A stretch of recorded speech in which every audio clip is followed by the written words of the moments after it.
Thanks. A question for Anna, really. I'm just thinking about, it's great, I didn't realise quite how much curating of that data that goes on in the ONS. Just wondering about the politics with elections coming up in May.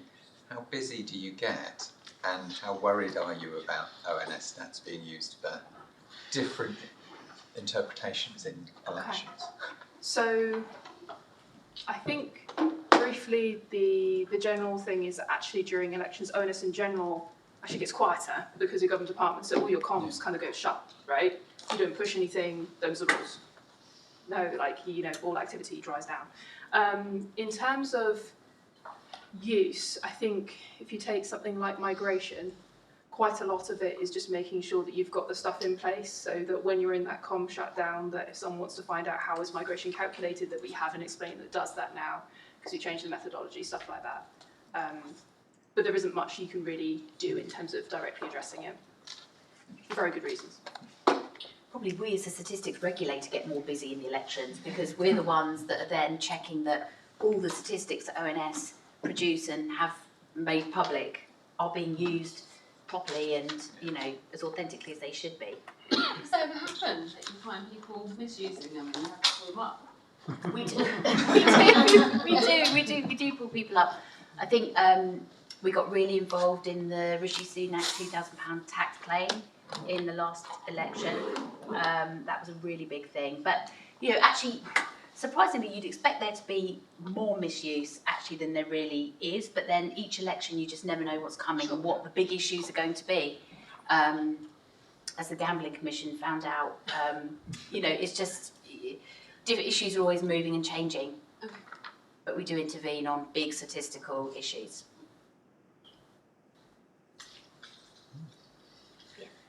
I had a question for Kat about moderation, because I think one of the things that's quite frightening as people who aren't used to hearing people talking back at you with quite such vigour as they do online. Given the sort of your experiences working in a live setting, and then you taking it online, are there any general rules about thinking about moderation or that you would have? I'm sure there are technicalities, but just general principles. Yeah, I think outside of things like having automatic filters on comment sections on things that are static, for anything sort of in person, whether that's webinar, live streaming, that sort of thing, I think always having a second person who can be someone is in the room, someone will be the health and safety person, right? You do the same thing online. So whenever I'm running a webinar, there will always be someone in the team who is the designated person to make sure that chat is okay. If I'm streaming, I have a team of moderators. That's an inbuilt function in Twitch, that there are people who have permissions to delete messages or ban people from posting again. I also have what's called a panic button on my desk, which basically just deletes everything in the chat, shuts it all down, stops people from being able to reply that I haven't given explicit permission to, and turns my screen off with I'll be right back in 5 minutes. So if I'm very lucky actually online that I haven't had a very bad situation. I've had not great situations, but nothing really awful. But I have that ready to go so that if a bunch of people came in and started throwing abuse or that an event got taken over, I know that there was an issue with Zoom webinars being raided.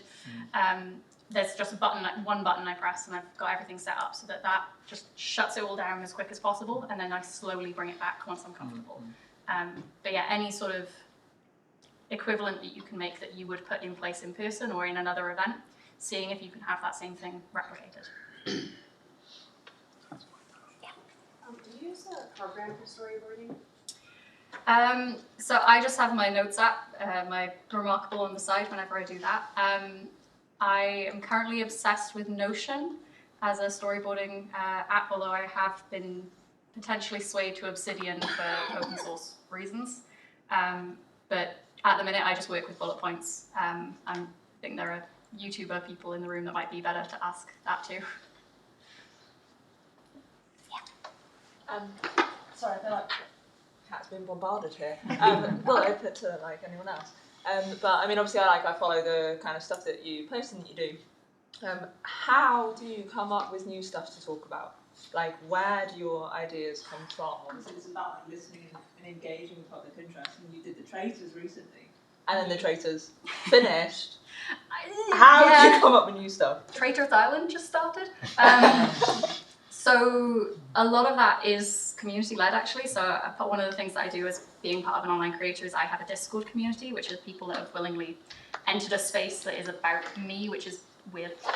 But they're a really wonderful bunch. So when I said I wanted to start writing lectures to live stream, I put a poll up in there and asked them, right, I'm thinking between calculus, linear algebra, or number theory, what do you want?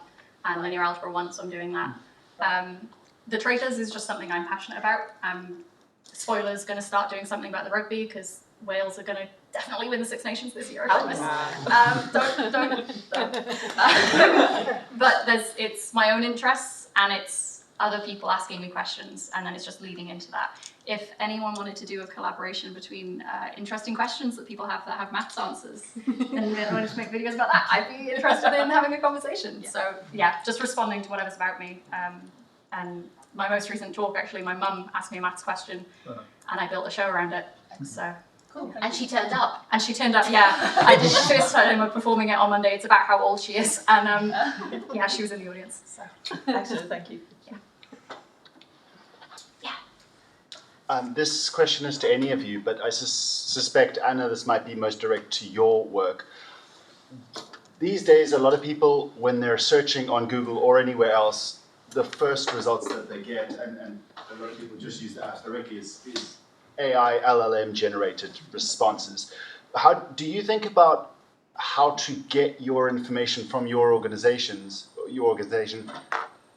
there for it to be surfaced by AI? So it would need to be fetched from your website or your platforms and then found that way?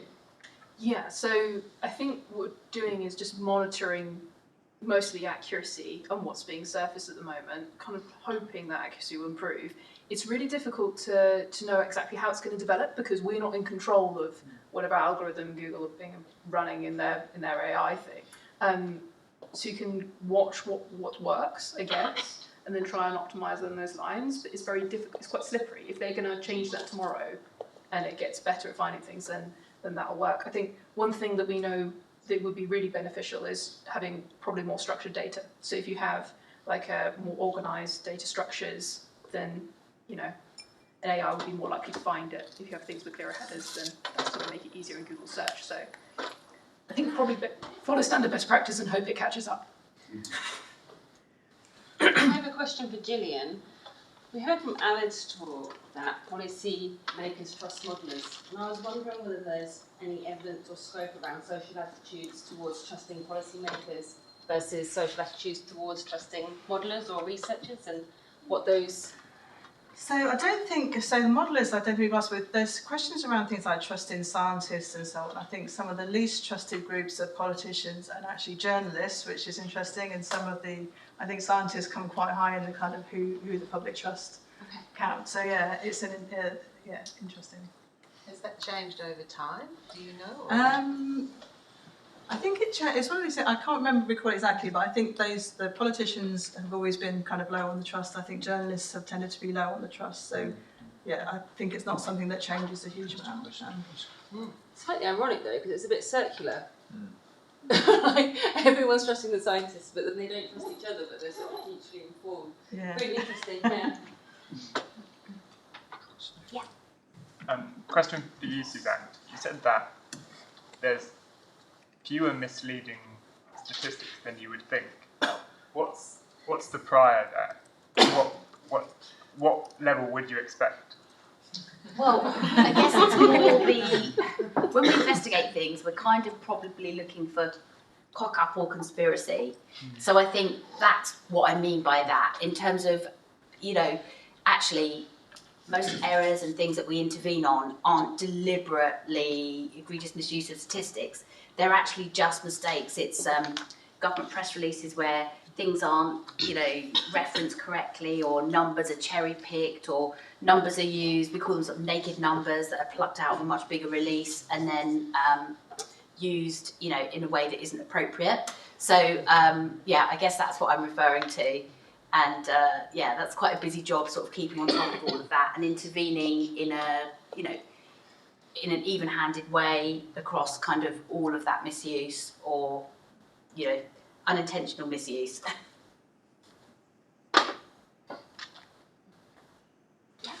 So I think it's really important that people have this increased understanding of how stats are collected. But I also feel like I've seen a lot of instances of people changing their behaviour based on these measurements. So the example that springs to mind is for book charts. First week sales being really important, so authors really push pre-sales. So this isn't inherently wrong, but how does that affect how you collect and communicate about these statistics?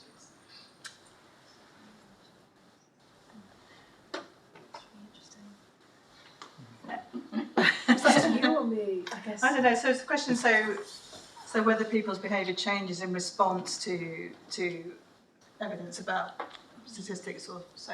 I mean, I think it's something to be wary of, really. I think particularly in cases where you're asking the same people questions over time, the fact you've asked them a question before can influence how they respond in future. So I think that's something definitely to be wary of, where the same people are being asked questions over time. And the reason why, you know, so for example, our survey, we do use a fresh sample each year because you've got the kind of not to have a conditioning effect where people change what they do in response to what you asked them previously. I think I can't really think of a direct answer. I know kind of what you mean. I guess the answer would just be try and explain the phenomenon and sort of be upfront about it, because you can't really change it as part of the mechanism. I think I'm thinking about it's much more quickfire, that there's a social trends survey we had that was asking people, among other things, about their attitudes to COVID during the pandemic and vaccines and all the rest of it. And but it also asked them sort of well-being measures, like how anxious are you? And I did actually ask the team, I said, tell me you asked that before you asked them about COVID, you know, right? Because if you answer all the questions about COVID, we might feel more anxious by the end of it. And they said, yes, don't worry, they are always right at the top of the survey, because of course it will affect how you feel by the end of it. And I just think it's that attention to detail sometimes, that even within a survey, there's that sort of conditioning that goes on. I might go saying there's another method called deliberative methods, which is a more kind of qualitative method, where actually the point of that type of research is to tell people about something. So you first of all ask their opinions, then you give them information about something, then you ask their opinions again. So actually really trying to see how improved information understanding does change attitudes.